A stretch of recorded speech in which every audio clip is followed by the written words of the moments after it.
Primeiro, eu louvo a Deus por vocês. Você é um guerreiro, uma guerreira que tem trabalhado incansavelmente em cuidar de pessoas através das células do grupo menor.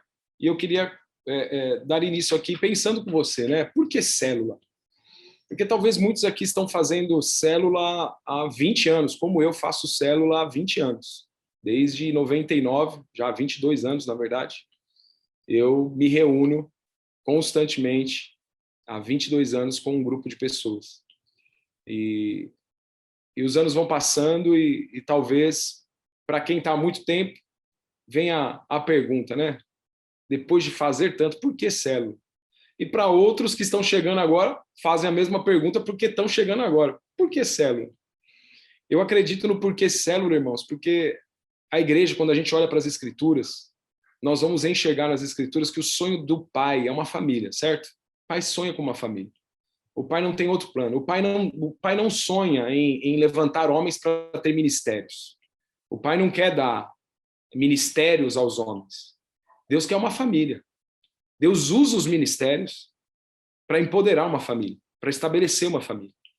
A gente olha para a Bíblia e a gente vê um Deus que é três, que vive em comunidade desde o princípio, falando no plural, façamos o homem à nossa imagem e semelhança. Então a gente precisa ter essas coisas renovadas. Eu sei que a gente já sabe disso, mas por vezes parece que isso foge.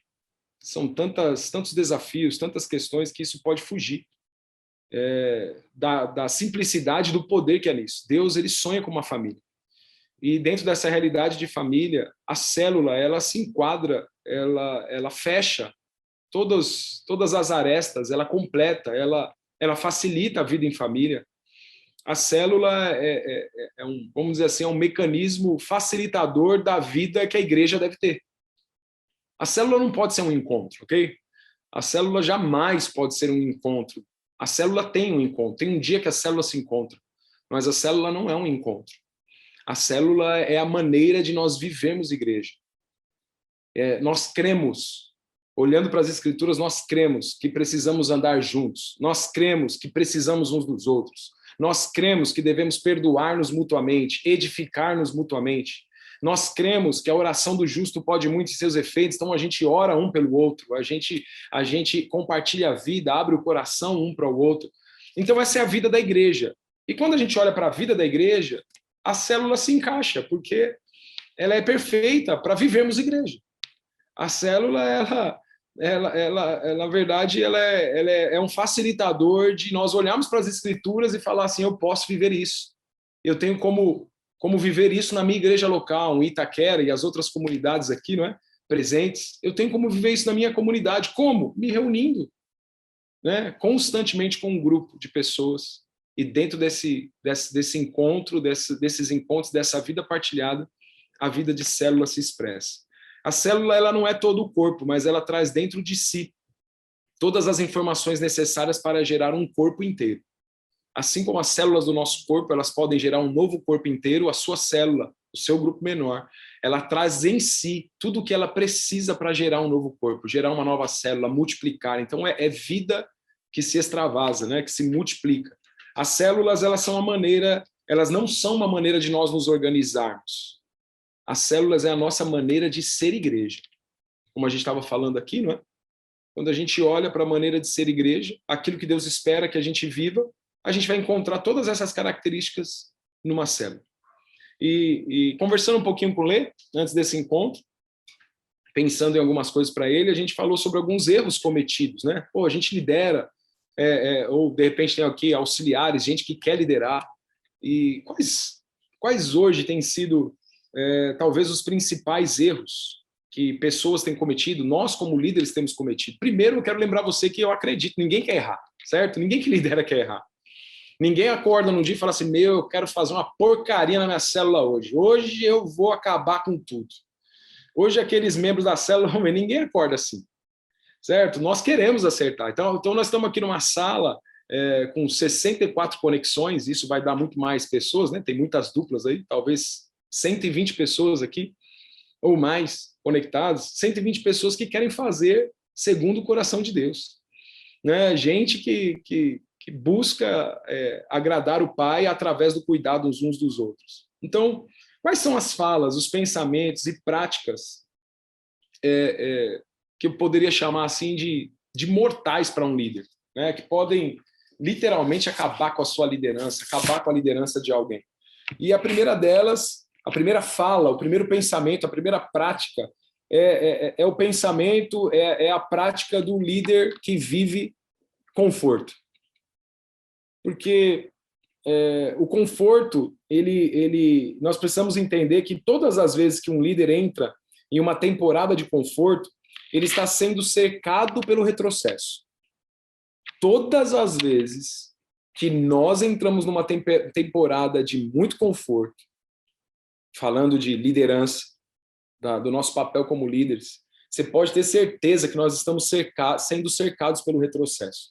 Você já deve ter ouvido aquele exemplo muito usado a respeito se você colocar algumas rãs dentro de uma panela com água em temperatura ambiente, elas vão ficar ali, porque vamos dizer assim, né, o habitat delas, a água, elas estão acostumadas. Você põe na temperatura ambiente, as rãs vão ficar naquela panela tranquilamente. E se você ligar um fogo embaixo daquela panela, a água vai começar a aquecer ao ponto de ferver, só que aquela água ela vai aquecendo devagar. Aquela água está na temperatura ambiente, confortável. E o conforto faz isso, faz a gente perder a percepção do que está rolando, e aquele conforto, aquela água ambiente vai aquecendo, aquecendo, aquecendo ao ponto daquelas rãs morrerem de tanto calor da água, do fervor da água, e elas morrem sem perceber, porque a água não esquentou de uma vez, elas não foram colocadas no fogo, elas foram colocadas numa panela com água que foi aquecida gradativamente. O conforto faz assim com a gente. Todo líder que está numa atmosfera de conforto, ele se acostuma com algumas coisas que não deveria se acostumar. Ele abre mão de algumas coisas que não deveria abrir. Ele para de sonhar os sonhos que não deveria parar. E não vai ter jeito. Com o tempo, o resultado é morte. Então, um dos pensamentos ou práticas mortais para um líder é pensar em ser um líder que vive confortavelmente. A segunda coisa é que esse líder, ele ter a fala, e claro que ele pode falar, né? Não há problema de falar, mas essa fala vem carregada de um sentimento equivocado. A seguinte fala, né? A célula é minha, a minha célula. Porque todas as vezes que nós achamos que a célula é nossa, ok? Não estou dizendo aqui que você não deva falar a minha célula, é claro que a gente fala. Você está entendendo o que eu estou dizendo, né? Mas isso não vir carregado de uma possessão, de um sentimento de posse. Primeiro porque se o sentimento for de posse, haverá também uma ação autoritária. Porque se entendermos que somos os donos, em algum momento nós vamos agir com autoritarismo. Nós vamos agir de maneira equivocada com base nessa fala de que a célula é minha. E a célula, ela precisa sim ser minha quanto à responsabilidade e o serviço. Quando que a célula é minha? Quando que eu bato no peito e falo assim, essa aqui é minha célula? Quando eu estou ciente da minha responsabilidade, quando eu falo assim, é minha responsabilidade essa célula. Essa célula aqui, ela depende, ela se move, ela espera o meu serviço. Essa é a minha célula, é aqui onde eu preciso dedicar tempo, onde eu preciso investir a minha vida. Aí sim a gente pode dizer, né? A célula é minha, mas nunca dentro da realidade de posse e autoritarismo. Porque isso, se tem uma coisa, gente, não é verdade? Vocês já devem ter percebido isso. Se tem uma coisa que mata uma relação, é a possessão e o autoritarismo, o controle. Ninguém gosta de ser controlado. Todo mundo odeia ser controlado. Ou ao contrário, tem pessoas que até gostam de ser controladas, mas são pessoas fracas. E todas as pessoas fracas, elas precisam ser levadas a se tornarem pessoas fortes. E nós, na verdade, lideramos células para isso, né? Para ajudar pessoas fracas, que seriam facilmente comandadas a alcançarem liberdade, mas viverem comunidade, não é? Então, segunda coisa aí que pode, o segundo erro, pensamento, é essa fala de que a célula é minha no sentido de possessão e autoritarismo. Isso mata uma liderança, mata uma célula. O outro ponto, terceiro ponto, é o líder que pensa que a ausência dele tem pouca influência. Gente, se tem uma coisa importante na liderança é a influência. Meu Deus do céu. A gente não tem noção como a nossa vida implica. Deixa eu apertar um pouco o parafuso aqui. Você tem noção de que a igreja local a qual você faz parte, ela é e será daqui 2 anos o que você é hoje? A gente não acredita normalmente nisso. Mas não tem jeito. As pessoas, elas estão olhando para nós e elas serão aquilo que nós somos. É causa e efeito. Então, líderes que pensam que a sua ausência do quê?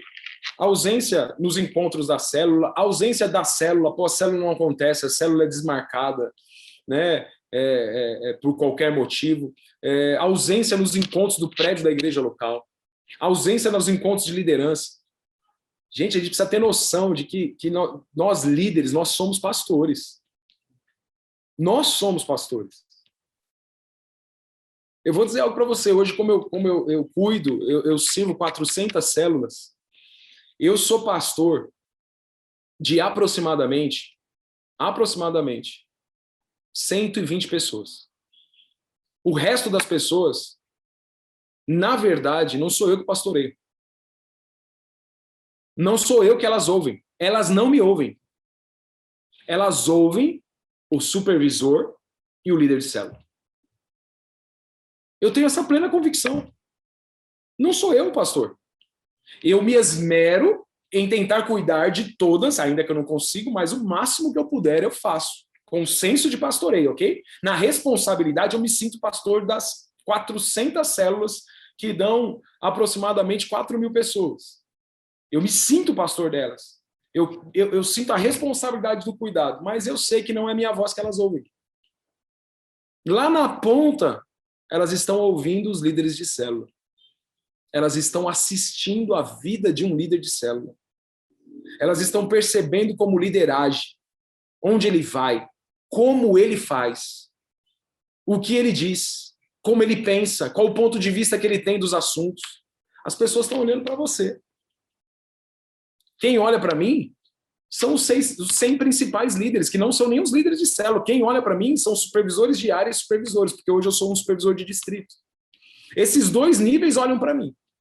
A partir daí, irmãos, os níveis que estão abaixo desses na estrutura, quem pastoreia eles são os líderes de célula. Eu tenho total convicção disso. Só que aí a gente precisa tomar responsabilidade para nós, porque eu também olho assim, olhando para o Nadinho, para o pastor Carlos Alberto, ok? O pastor Carlos Alberto é o pastor da comunidade da Graça em Melino Matarazzo. Mas ainda que o pastor Carlos Alberto ande retamente lá na comunidade sede, a grande maioria das pessoas em Melino Matarazzo, e principalmente os ligados a mim, estão olhando para mim. No fundo, quem são os pastores deles sou eu. Eu faço de tudo para que eles entendam que o pastor Carlos Alberto é o pastor deles. Mas no final, na ponta, no dia a dia, eles vão olhar a mim, eles vão seguir o que eu estou dizendo. Entende? Então, líderes que têm essa fala ou esse pensamento, que a minha ausência tem pouca influência, que as minhas atitudes têm pouca influência, tá indo muito na direção errada. Não é? Então, nós precisamos cuidar dessa realidade. Né? Logo, tudo que um líder faz está sendo assistido por uma multidão. Tudo que você faz, líder, está formando ou deformando uma geração. É muita responsabilidade. Liderar é muita responsabilidade. Responsabilidade no quê? Que eu tenho que dar conta da vida das pessoas? Não, não é isso não. Sabe por quê? Porque você e eu não temos que dar conta da vida de ninguém. Nós temos que servir ao máximo, amar ao máximo, edificar ao máximo. Mas não é a gente que dá conta. Mas se tem uma coisa que é uma grande responsabilidade, é o exemplo que a gente exala. Qual o perfume que sai de você? Qual o perfume sai de mim? Que cheiro as pessoas sentem quando eu passo? De comunhão, de lealdade, de amor ao próximo, não é? De constância, de abnegação, de devoção, de integridade, de participação. Então, tudo isso depende, não adianta. Nós estamos assistindo, né, a degradação da família nos nossos dias, certo? Nós estamos, infelizmente, vendo as famílias se afundarem. E como resultado do quê? Resultado de famílias disfuncionais dentro dos lares. E isso não muda dentro da igreja. É a mesma coisa. Então, que essa fala ela possa ser acertada, consertada entre nós, né? E dentro desse ponto, eu queria falar também sobre a verdade que envolve isso, de que nós somos um time. Durante muitos anos, até hoje, eu tenho líderes que eles não acreditam que a célula expressa o que ele é como líder. Ele não acredita. Ele acredita que a célula dele vai expressar o que o Nadinho é, o que o Leandro é em Itaquera, o que o Fernando Diniz é em Guarulhos. Tem influência, gente? Claro que tem, mas não adianta. A maior influência é do time. Nós somos um time, gente. Nós temos que acordar todo dia e saber assim, cara, não é o meu pastor que tem que fazer. Somos nós. Somos igreja. A igreja, nós não acreditamos na igreja clerical. Nós não acreditamos na igreja de um papa, de um superstar. Nós acreditamos na igreja de um pastor que anda no meio do povo, como os pastores de vocês, que se sentam com o povo. Por quê? Porque ele está no meio do povo, assim como você é. Porque ele é povo e pastor. Você é povo e pastor. Nós somos povo e somos pastores. Nós somos um time. Então, tudo o que um líder de célula faz impacta em toda a realidade de uma igreja local. Sabe por quê? Não é só a célula dele que está assistindo ele, que está vendo ele. A igreja inteira está vendo. Está todo mundo vendo. Então, o poder da influência. E o último ponto, falando aí de a última fala negativa, a última fala destrutiva, ou prática destrutiva, é a prática ou a fala do eu não concordo com isso. Irmãos, se tem uma parada dividindo, é a frase eu não concordo. Primeiro, já parou para pensar nessa frase? Porque a igreja é aquela que existe para concordar. Sabia que a gente existe para concordar? A Bíblia diz que o que dois de vós concordarem na terra será ligado no céu.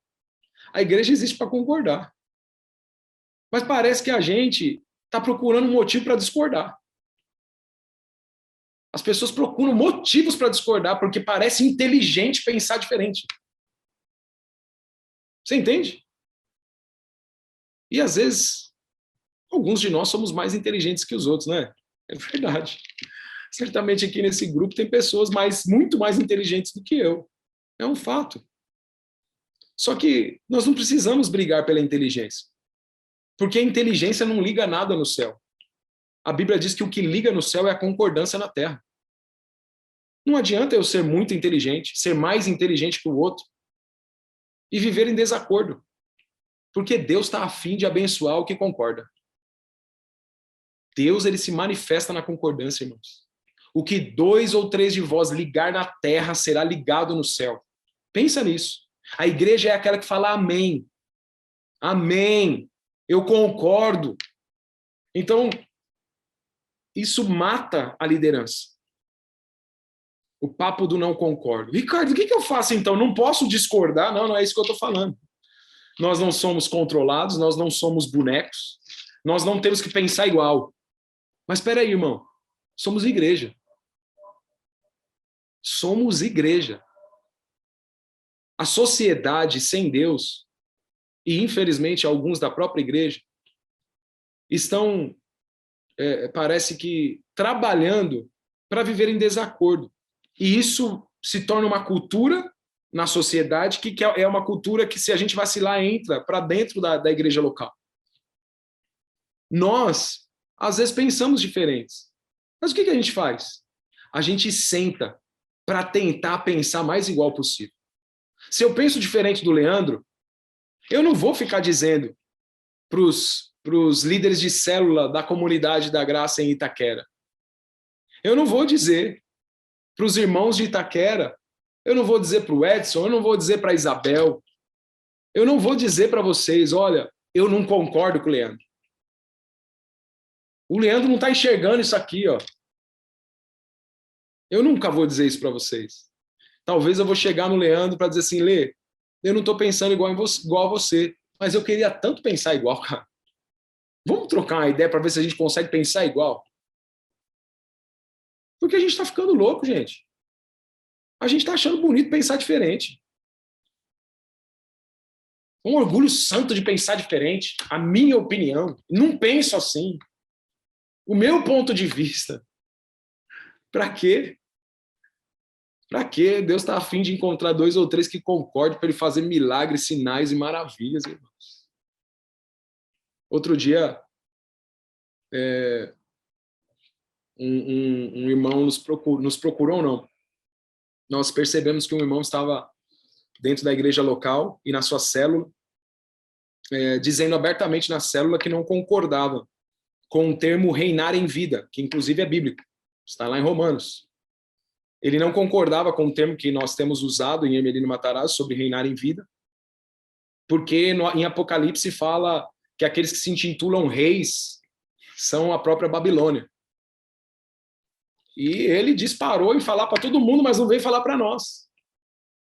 Você entende? E isso trouxe confusão na célula dele, no coração de outras pessoas. Muito leite derramado. Até se conversar, olha o ponto. Coisa tão simples para conversar. Falei para ele, irmão, muda o termo, então tá bom. Você não gosta do reinar em vida? Fala sobre ter uma vida abundante, sobre triunfar, sobre ser um filho maduro, porque quem reina em vida são os filhos maduros. Esquece o termo. Muda o termo. Se isso não te agrada, sabe por quê? Porque eu quero concordar com ele. Eu não vou ficar brigando com ele. Eu não vou ficar, irmão, tá aqui na Bíblia. Não, eu não vou. Eu vou ficar de um lado, tá aqui na Bíblia, ele vai ficar falando, mostrando Apocalipse, também tá aqui na Bíblia. Então, irmão, eu quero ficar junto com você. Vamos mudar o termo, então. A gente vamos falar aqui que os filhos maduros reinam.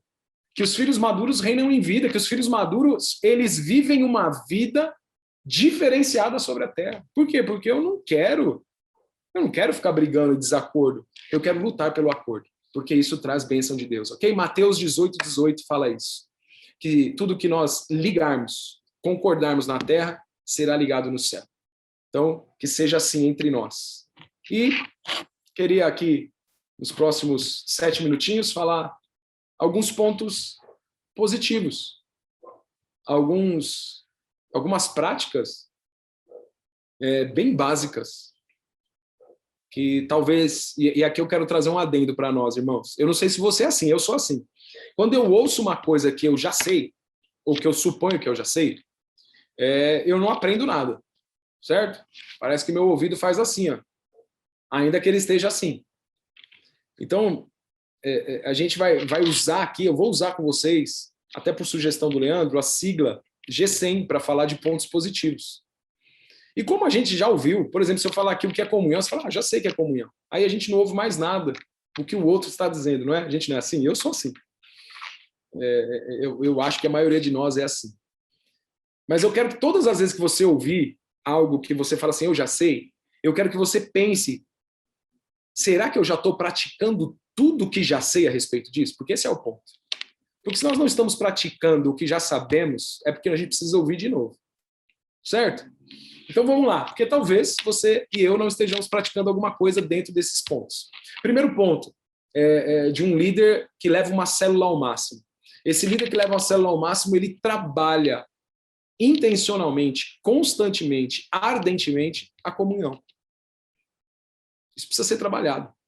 Isso precisa ser contínuo. Por quê? Porque muitas vezes nós interpretamos comunhão como estar junto. E isso não está totalmente errado. Mas é a verdade parcial. Estar junto, como nós estamos aqui, ainda que à distância, ok? Estamos juntos. Isso aqui faz parte da comunhão.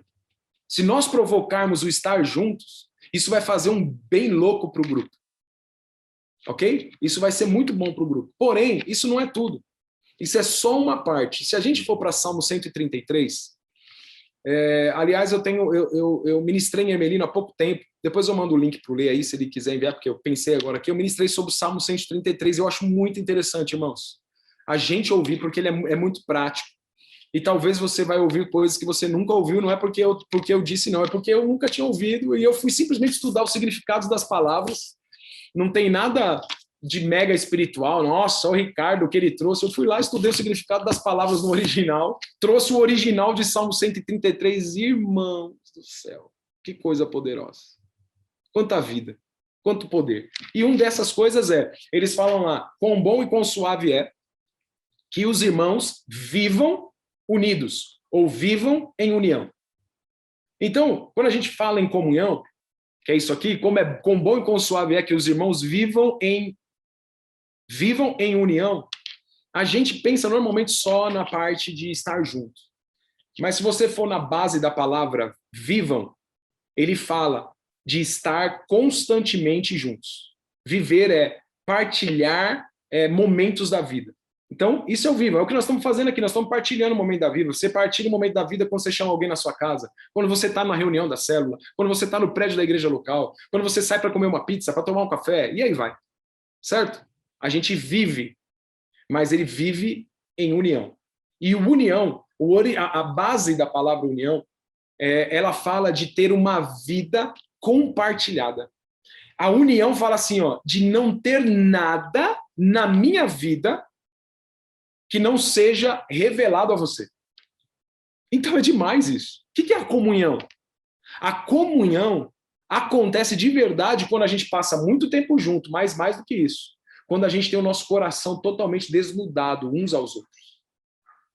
Ricardo, eu vou ter que desnudar meu coração para toda a minha célula? Não. Mas se você tiver seu coração desnudado para um membro da célula, para o seu auxiliar, para o seu supervisor de célula, você está tendo união com a igreja. Você tem alguém, a igreja, alguém da igreja, a igreja te conhece por inteiro. Porque é nesse lugar, gente, porque você lembra do Salmo 133, né? Ele diz que é nesse lugar. Que lugar? O lugar onde vivem juntos e não tem nada encoberto, tem tudo dividido, tudo partilhado. Nesse lugar, Deus ordena a bênção e a vida para sempre. Então, você quer uma célula ao máximo? Uma célula ao máximo é onde Deus põe a mão. É onde Deus está com a mão estendida, ordenando vida e bênção para sempre. Leandro, irmãos, lá fala. É que não era isso que eu ia falar, que é muito longo, né? Estou entrando até aqui porque eu fico empolgado com esse texto. Não é nem esse o assunto. Era só da comunhão, mas lá fala, irmãos. Por isso, ouça a ministração. Lá fala a respeito da cura. O orvalho que desce, o orvalho traz vida, o orvalho desce. E quando o orvalho cai, ele vem e irriga a terra. E ele faz com que frutos nasçam. Sabe como frutos nascem numa célula?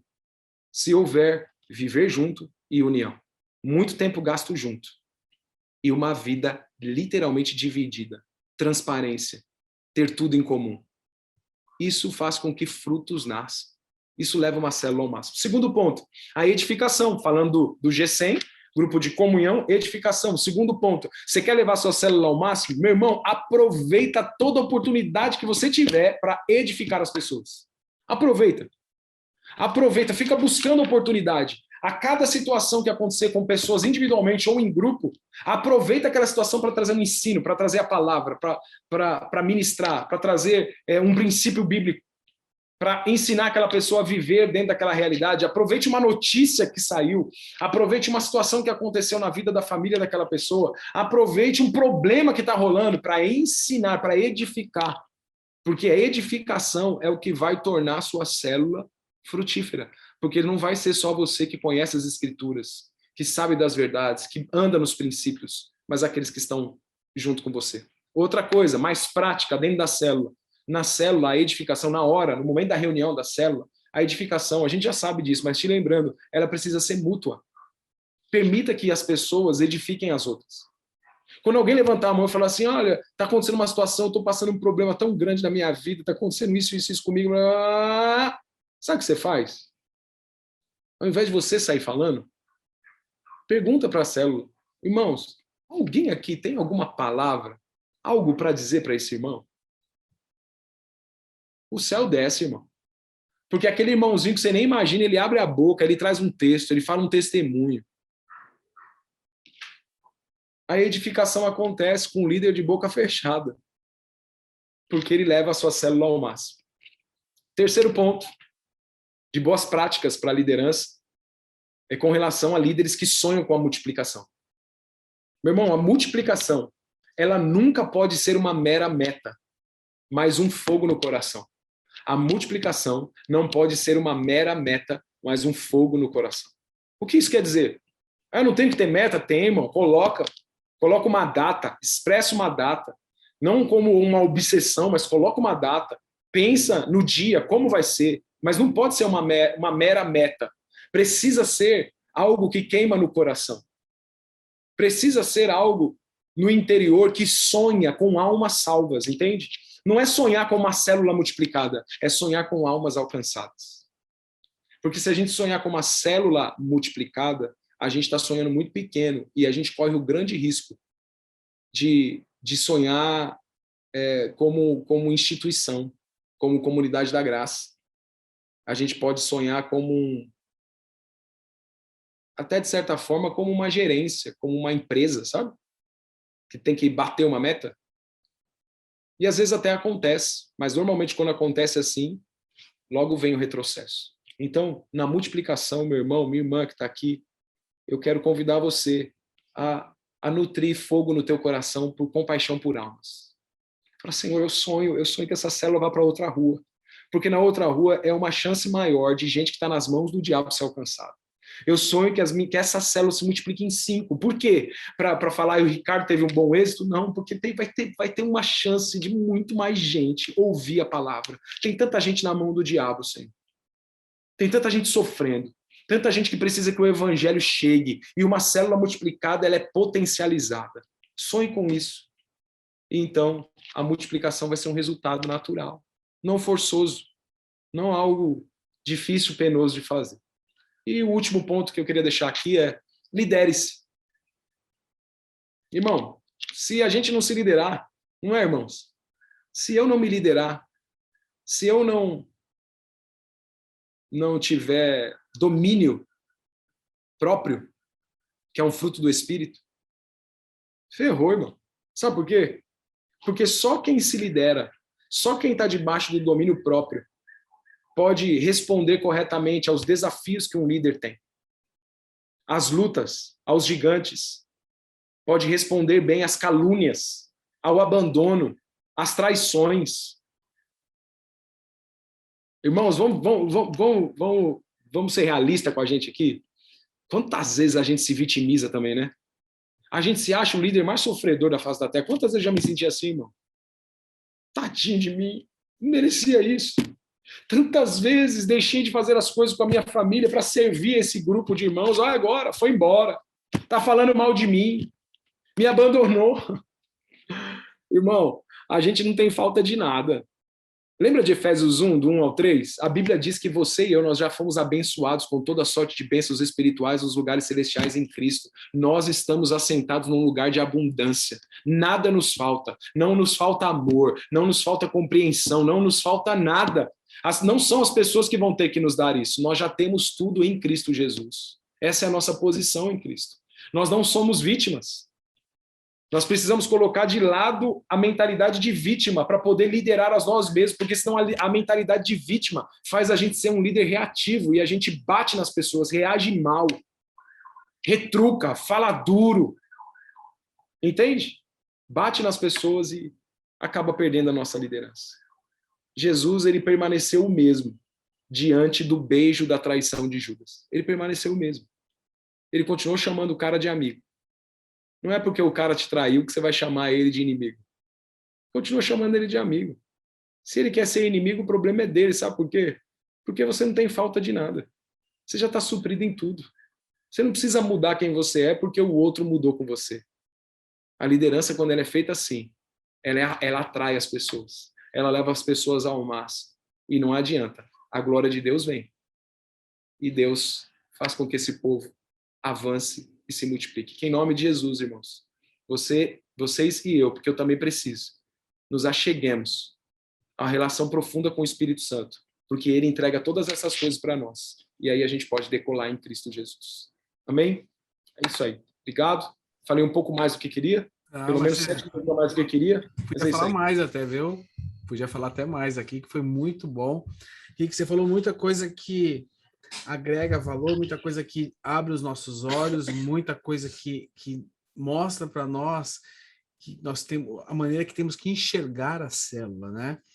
E eu tenho até uma pergunta aqui, mas eu queria abrir, eu queria abrir para algumas perguntas para o pessoal, né? Aproveitar que o Rick está aqui, se ficou com dúvida em algo que ele falou, então você tem uma dúvida com relação à célula, seja qual for, eu queria abrir aqui, que você abra o seu microfone, mande sua pergunta. Quem tiver sem microfone, eu estou com o chat aqui também aberto aqui comigo também, tá fácil para mim visualizar na outra tela aqui.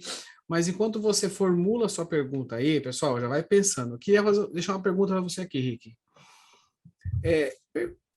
Pergunta entre aspas, né? Você falou do Salmo 133, até a Fabiana comentou comigo algo no meu ouvido que eu estava estudando hoje. Eu estou lendo aquele livro, se você conhece, A Trelice e a Videira. Você conhece esse livro?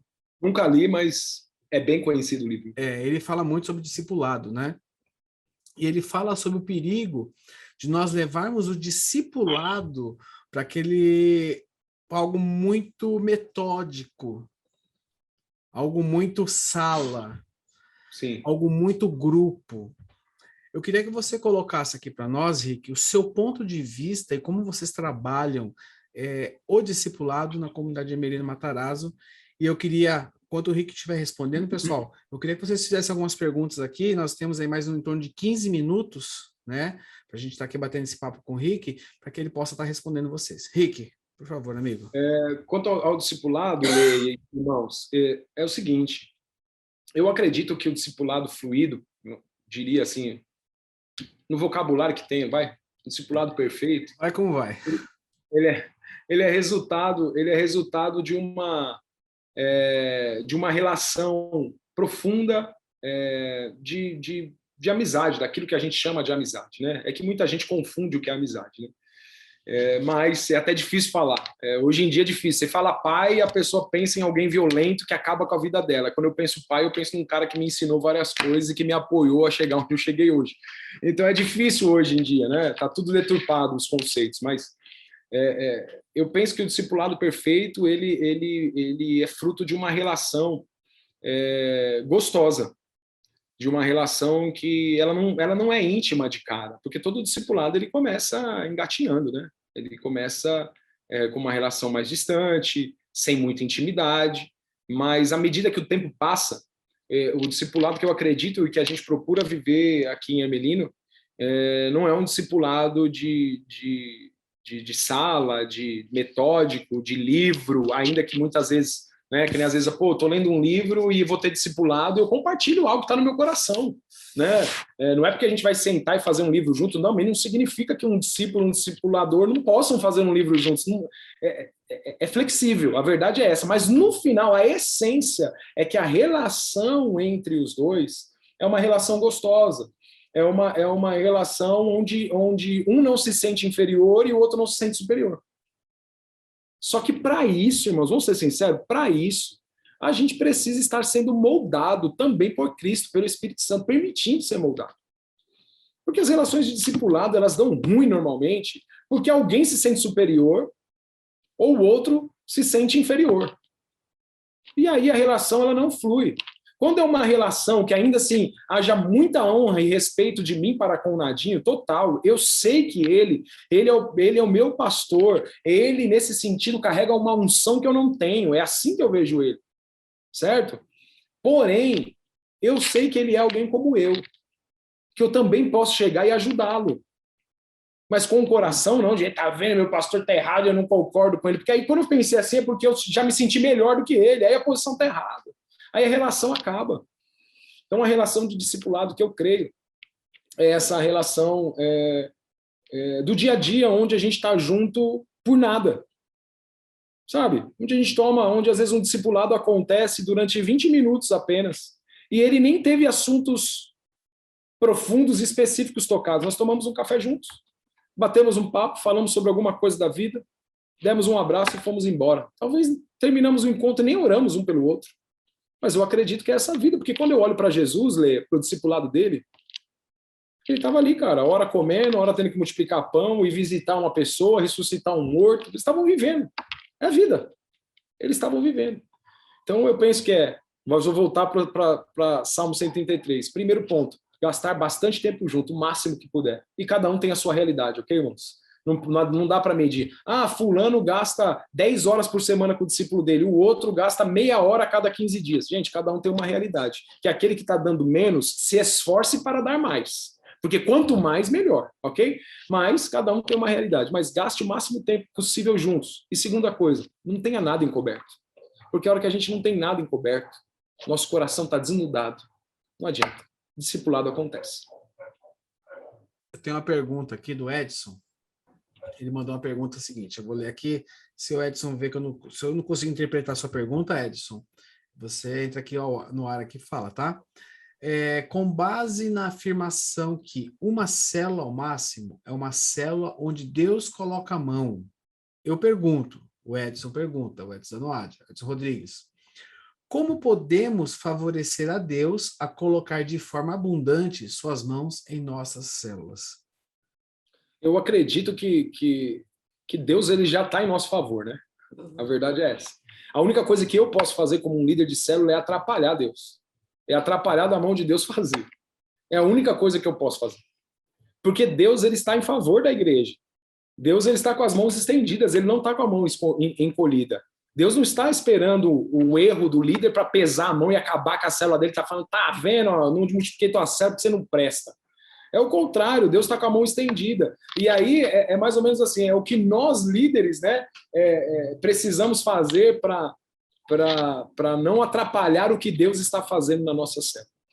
E eu penso, irmão e irmãos, né, que a principal coisa vai partir da base, que é sempre um coração pronto. E esse coração pronto, ele vem de relação com Deus.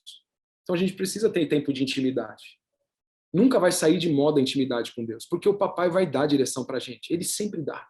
Ele dá insights, ele fica falando no nosso ouvido enquanto a gente está orando, enquanto a gente está com as mãos levantadas adorando, ele dá ideias, ele dá pensamentos, ele traz uma frase, uma pergunta para você fazer para um membro de célula, ele te dá um objeto, ele põe um fogo no teu coração para multiplicação. Então, como que eu não atrapalho Deus? Ouvindo ele. Eu ouço o que ele está fazendo e então eu danço a música que ele está tocando, certo? E a segunda maneira de ouvir Deus é através dos irmãos. E isso inclui muito, não somente, mas inclui muito o nosso discipulador, o nosso supervisor. Inclui muito. Né? Eles não são, os nossos supervisores, discipuladores não são gurus na nossa vida. Eles não são. Eles são facilitadores para que a gente ouça a Deus. A gente precisa entender isso. São facilitadores para que a gente ouça a Deus. Então, eu penso que essas maneiras ajudam a gente. Então, e a gente vai descobrindo, entende? Foi o Edson que perguntou, né? Eu estou vendo o Edson aqui embaixo na minha tela, aqui, ó. Cara bonito, barba, óculos. Eu creio que essa realidade de como permitir que a mão de Deus continue, né? Que é assim que eu vejo, permitir que a mão de Deus continue fazendo a nossa célula, a gente estar em constante crescimento, desenvolvimento do nosso homem interior, entende? A gente precisa crescer sempre. Todas as vezes que a gente entrar naquela zona de conforto, que foi a primeira coisa que a gente falou aqui, a gente vai se abster de Deus, da palavra dele, da voz dele, e aí a célula, ela não vai. E as células têm grandes desafios, viu, Edson? Pessoal, eu sei, tem muitos desafios. Às vezes parece que a gente fica se culpando, né? O que a gente está fazendo de errado. E até a certo ponto a gente precisa se perguntar mesmo, ok? Eu sempre me pergunto, pai, onde eu estou atrapalhando? Mas é uma pergunta sem culpa, viu, Edson? Eu não fico me culpando. Sabe por quê? Porque eu sei que se eu estiver errando, meu pai está a meu favor, ele me ama. Ele não está louco para pesar a mão. Então ele está louco para me falar, filho, você está errando aqui. Então eu pergunto, já com o ouvido assim, pai, onde eu estou errando? Se sou eu que estou atrapalhando, ele me fala. Aonde é o meu erro? Não é? E às vezes o silêncio de Deus, ou aquilo que a gente acha que é silêncio de Deus, é também um trabalhar dele em nós, né? Às vezes uma célula que não avança por alguns motivos, não é? Eu acho que a gente precisa ficar, ao mesmo tempo que intranquilo, buscando a voz de Deus, descansado de que Deus não me condena. Não é? Eu acho que esse equilíbrio também ajuda muito a gente a ouvir Deus, porque senão a gente fica desesperado, cheio de culpa, de vergonha, minha célula não avança, minha célula não multiplica. O que as pessoas vão pensar de mim? Eu sou um fracassado. Ninguém vai pensar nada de você. Sabe quem tem que pensar de você? Seu pai. E seu pai tem pensamentos bons a respeito de você. Pensamentos de paz e não de mal. Então, entende? Então, é isso aí. Show. A Sheila está perguntando aqui, é uma pergunta mais prática do dia a dia da célula, né? Ela pergunta o seguinte: como lidar com a inconstância de um membro em participar das reuniões da célula. Você não deve ter esse problema lá, Hermelino, não, né, Rick? Não. Emelino Eu não não tem, tenho não. isso, Pô. Lá, não. todo mundo pega fogo, é tudo frente labareda. Ah, Jesus, irmãos, nós estamos sofrendo, né? A pandemia trouxe ainda mais isso, né? Isso já acontecia antes e agora, papai do céu, estamos dependendo mais do Pai. Primeira coisa, não existe regra, eu não creio que exista regra, tá bom, irmãos? Para praticamente nada, não existe regra. Então, cada pessoa é uma pessoa, cada situação é uma situação. A única coisa que eu te incentivo, porque eu me incentivo, é aquilo que nós voltamos. Sempre vai ser assim, ouvir a voz do Pai. Sabe por quê? O objetivo do Pai não é que a gente lidere uma célula ou uma igreja. O objetivo do Pai é que a gente se relacione com Ele e ajude, nesse sentido, Ele conta conosco para o estabelecimento de uma família, que hoje, uma das famílias que a gente tem é a célula. Então, assim, o Pai quer relacionamento, o Pai não quer o nosso serviço. O Pai quer relacionamento. Então, se estiver fazendo um serviço onde eu encontro estratégias, todas as estratégias, todos os caminhos nos livros, todos os caminhos no conselho de um irmão, nós vamos perder a relação com Deus. E se tem uma coisa que o Pai quer, é relação com a gente. É tudo que Ele quer. Então, assim, corre para o Pai, porque o Pai tem coisas para te dizer a respeito dessa pessoa específica. Agora, falando de algumas coisas que eu tenho visto ao longo dos anos.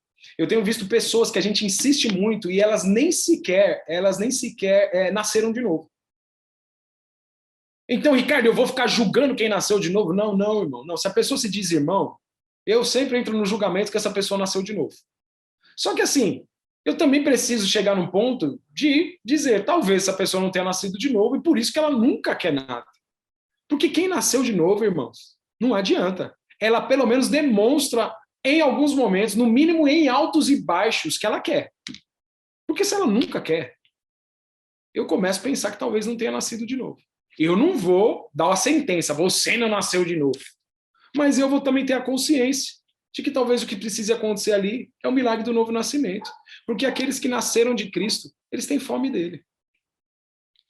Eles têm fome.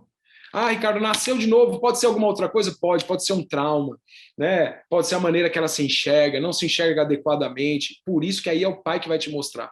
E o Pai está louco para dar palavras de revelação, palavras de conhecimento, trazer uma profecia, te mostrar um texto bíblico. Aí a gente precisa se mover no sobrenatural. E para se mover no sobrenatural, a gente precisa se encontrar com o sobrenatural. Né? Rick, tem uma pergunta aqui que a Áurea, o Carlos e a Áurea, né, estão fazendo aqui. É o seguinte. Seu mic desligou, mano. Seu mic desligou. Voltou? Voltou. Ah, então tá. As visitas aos discípulos e suas famílias podem ser incluídas como uma estratégia importante ou até mesmo fundamental para acompanhamento? Repete o começo para mim. As visitas aos discípulos. Aos discípulos e suas famílias podem ser incluídas como uma estratégia importante ou até mesmo fundamental para acompanhamento? Eu não tenho dúvida, né, de que as visitas elas precisam ser tão constantes ao ponto da gente nem avisar que vai visitar mais, sabe? Sabe aquele negócio que a gente já tem tanta intimidade que a gente consegue bater na porta e a gente sabe que se a pessoa estiver tomando banho, ela vai sair para dar um salve na gente. Ela vai falar, espera aí, ela vai gritar do banho, tô tomando banho, já sai! Eu acho que as visitas precisam chegar até esse ponto. Né? É claro que isso leva tempo, certo, gente? Isso não acontece do dia para a noite. Mas é uma relação tão profunda e tão bonita de amizade que, sim, eu acredito que as visitas elas são uma porta para que a relação chegue nessa amizade profunda. E eu me faço uma pergunta, por exemplo, te faço essa pergunta. Você conhece a casa por dentro de todos os membros da sua célula? Você já entrou lá? Você já foi lá? Porque a maioria de nós, muitas vezes, não sabe nem a condição que as pessoas moram. E a gente está brigando porque a pessoa não tem compromisso. Você entende? Às vezes a gente não foi nem lá na porta dela. Isso é muito importante, viu? É fundamental. Eu sei que você já fez essa pergunta, foi o Carlos e a Áurea, né, que fizeram a pergunta. Eu sei que você já fez essa pergunta crendo que ela é verdade, e ela é verdade mesmo. Carlos e Áurea, eu creio muito nisso. É fundamental ir na casa.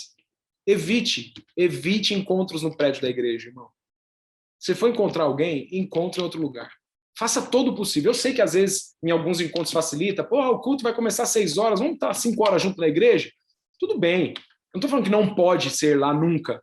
Mas assim, evite ao máximo.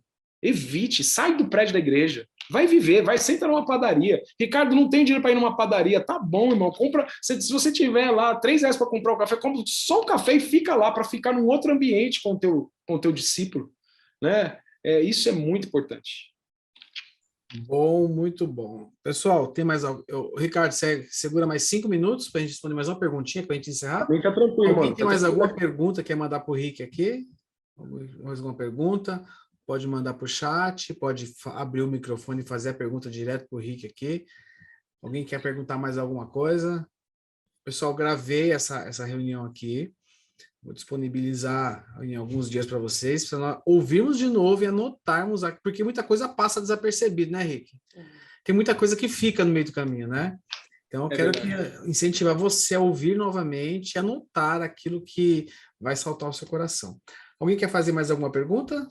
Tá todo mundo... Eu sei que o pessoal fica, né, eufórico para fazer a pergunta, mas só você abrir seu microfone e mandar a pergunta ou mandar aqui no chat para a gente estar caminhando para o Rick aqui. Alguém quer falar mais alguma coisa? Perguntar mais algo? Dou-lhe uma. Dou-lhe duas. Eu acho que, enquanto de repente se alguém quiser perguntar, pode falar. Só na pergunta que foi feita pela Sheila, né, como lidar com a inconstância de um membro, claro que não dá para a gente esgotar as coisas, né? Mas eu acho que a gente precisa sempre lembrar a pessoa da importância dela na célula, né? Eu acho que se é um membro que tem uma certa maturidade, uma maneira de trazer a constância é fazer com que ela te ajude na célula, semanalmente. Ela sempre vai ter um papel para fazer. Ela vai ser a que anota os nomes das pessoas que estavam na célula aquele dia. Eu preciso de você para isso, eu preciso de você para a oração do final. Semana que vem você vai fazer a oração final. Na outra semana você vai fazer o quebra-gelo. Na outra, assim, envolve essa pessoa, se é claro, se ela tiver a mínima maturidade, né? Porque às vezes esse engajamento traz constância para as pessoas, né? Fazer uma célula onde todo mundo participa, ajuda e facilita muito. É isso aí. Rick. Rick, obrigado, amigo. Obrigado. Obrigado você. Muito, muito mesmo. O pessoal está aqui, a Gláucia, a Glau lá de Guarulhos colocou aqui. Acabei de ver aqui o comentário dela, preciosa. E eu tenho certeza que nos abençoou muito, viu, Rick? E eu quero, antes de orar por você, vamos supor que você está olhando para um discípulo teu, e você precisa dar um conselho para esse discípulo teu, que é o conselho de ouro, aquele conselho de $1 milhão. Nós temos aqui 70 janelinhas, mas vamos supor que você está com olho no olho com ele. O que você falaria para ele agora? Eu diria, mano, apaixone-se por Jesus todos os dias. Se relacione com ele, não por você, por medo, por condenação. Se relacione com ele sabendo que você já é amado, que você foi escolhido por ele. E ouça os conselhos que ele tem para te dar. Porque se tiver só uma coisa para fazer na vida, é isso que eu acredito que uma pessoa deveria fazer. Se relacionar profundamente com Jesus. Paulo chegou a dizer isso, né? Eu quero conhecer Jesus e ser achado nele. Se Paulo disse isso, eu diria isso para os meus discípulos. Mergulhe em Jesus. Ele é tudo. Ele é fonte. Quando tudo estiver dando errado, quando estiver tudo desabando, quando tudo estiver dando certo, quando estiver tudo indo bem, mergulhe em Jesus. Sabe por quê? Porque nele ele é a fonte da vida, direção para tudo. Maravilha.